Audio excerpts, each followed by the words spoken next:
Hi and welcome. It's Milan with the tuningintotheone.com video blog.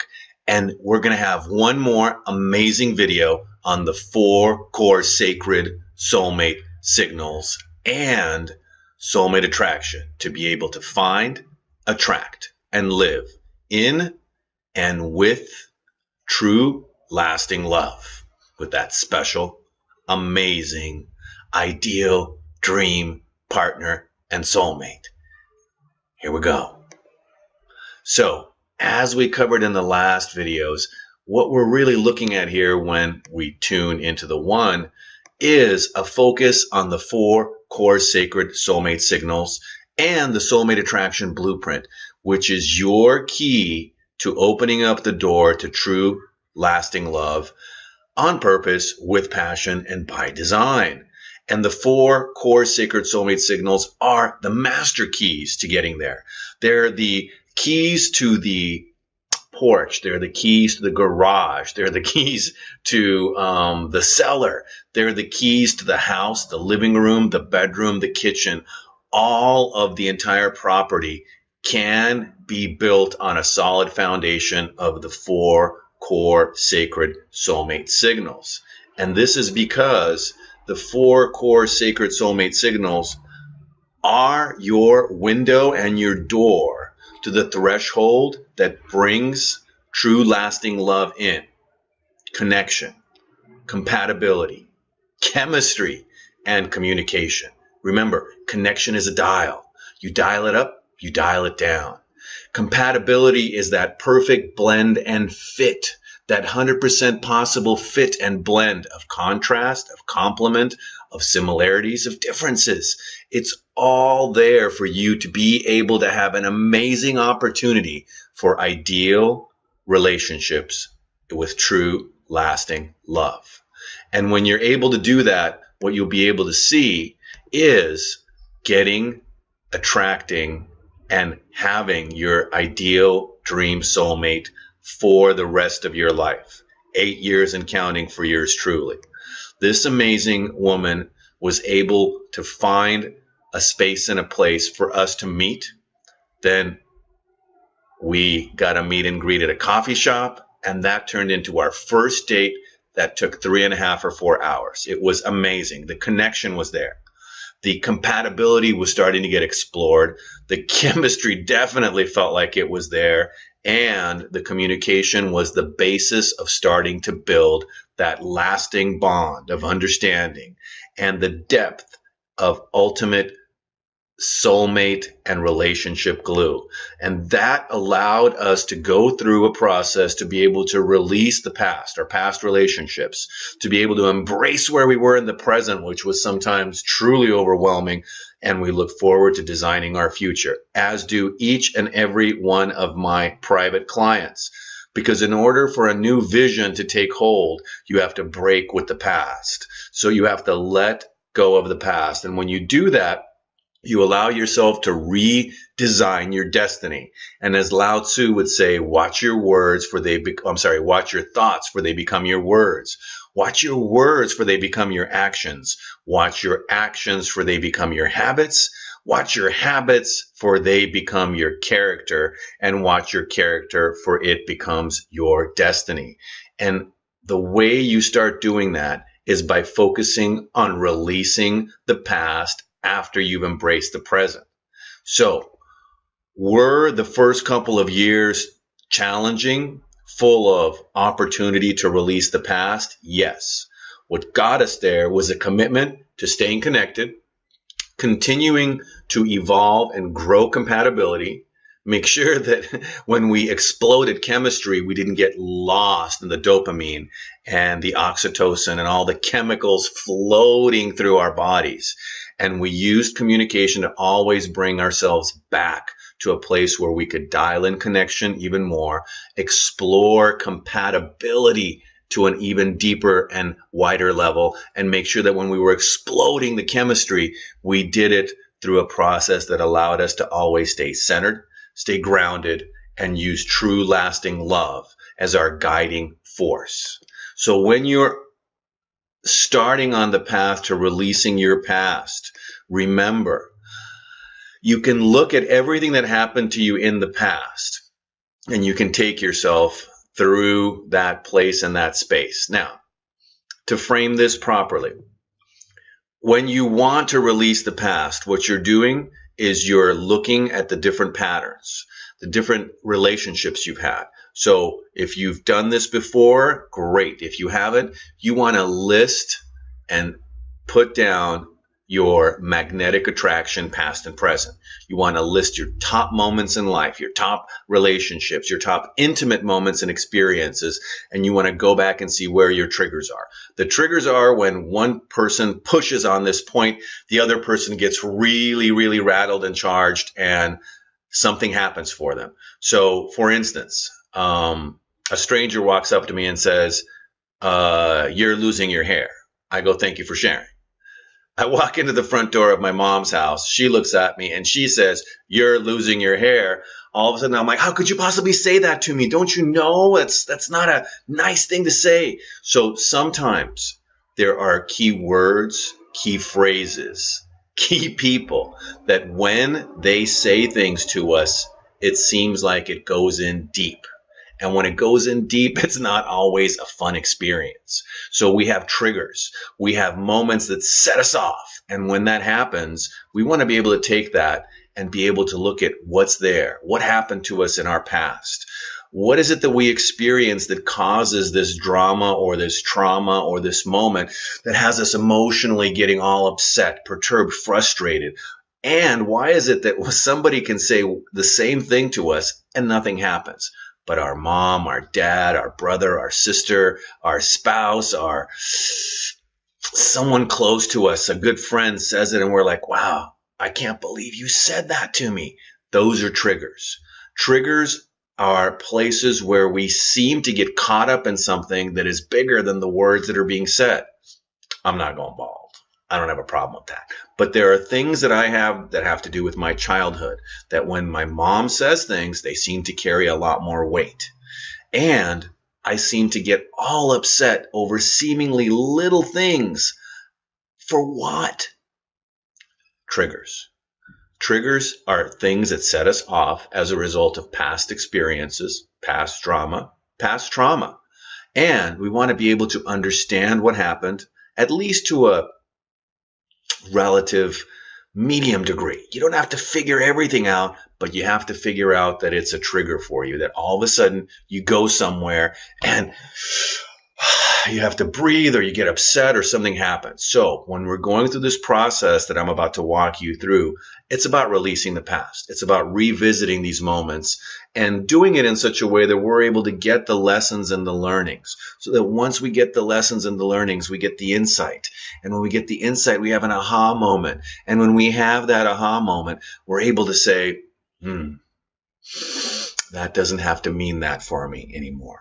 I can look at my history, my past history, and I can change the meanings. When we change the meanings, we change the emotions. When we change the emotions, we're truly able to come to a place of closure with past experiences, people, places, things that happen to us, and let them go in a healing way that allows us to say, that doesn't really affect me anymore. So when you're looking at your personal time stream and how to get the personal time stream process lessons and learnings, what you're going to do is you're here. This is you right over here where the cursor is. And you're going to kind of go up, go up, go up. You're going to go back into the past. And you're going to trust yourself that you're going to take yourself back to a moment. And this moment has a particular impact on you. And then you're going to go back down and go into that moment and allow yourself to see the hurt.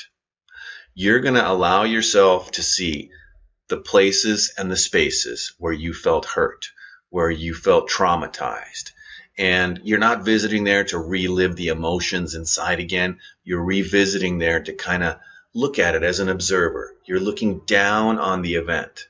You're looking down on that space and that place, and you're saying, what happened down there? What did that little boy or little girl go through? What did I go through? And you're going to rewind the film. And when you do that, you'll find opportunities to be able to see what happened.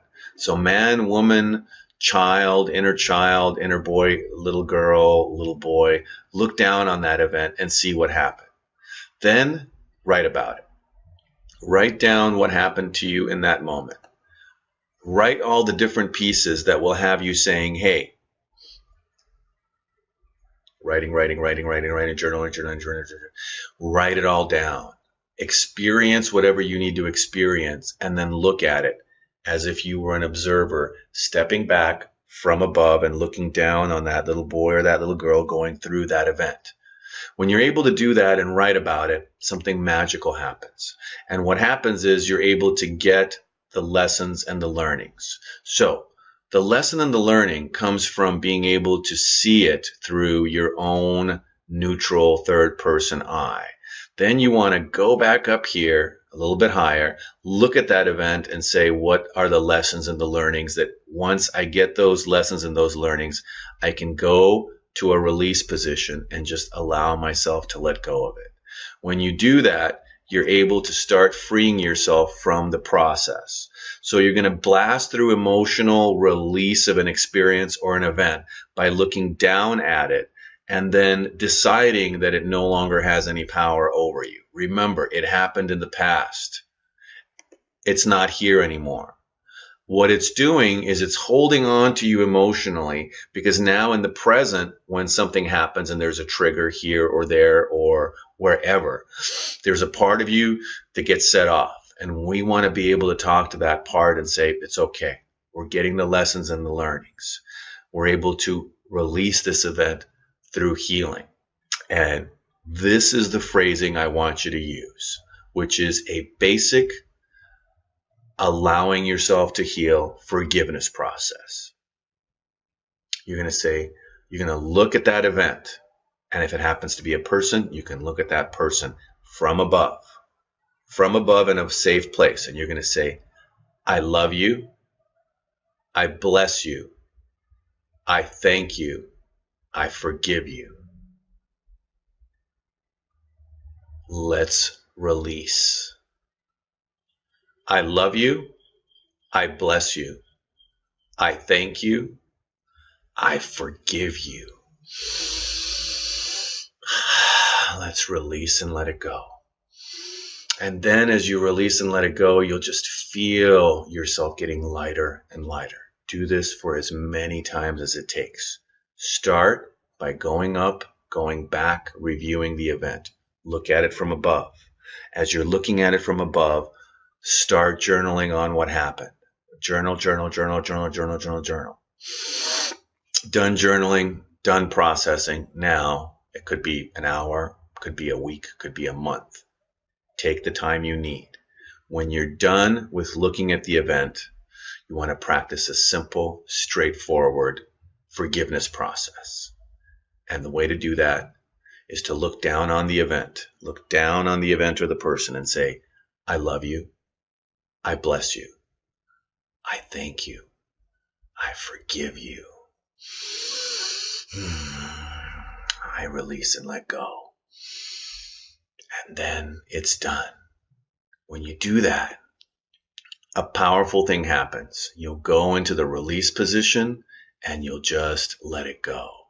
And as you let go of that experience, you're able to take moments in time and just continue to release all the emotional stuff that you have around past experiences and past events. The journaling is hugely important. The fact of the matter is, once you release the emotions, you can go over here and look at the viewpoint of looking down and saying, yeah, there's no more charge there. I can go back, I can learn even more, but when I'm done, I can look down on that event.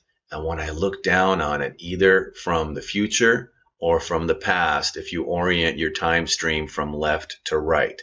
So in this particular case, the left represents the past, and then this represents all the way the future up until now. So you're looking at the past, and the past happens to be at this point in time. That's you as a little baby or an inner child perspective. You're looking down, you're getting the learnings and the lessons by looking down at that event and saying to yourself, what are the lessons and the learnings? You're journaling. After you're done journaling, you can either go after that event and look into the past and say, I've let go of it. It doesn't have any more power over me. How do you know? Because you'll be able to visit it and you won't have any charge. You'll be able to journal about it with forgiveness, with love, with gratitude, with a sense of acceptance that it helped to build you to where you are now.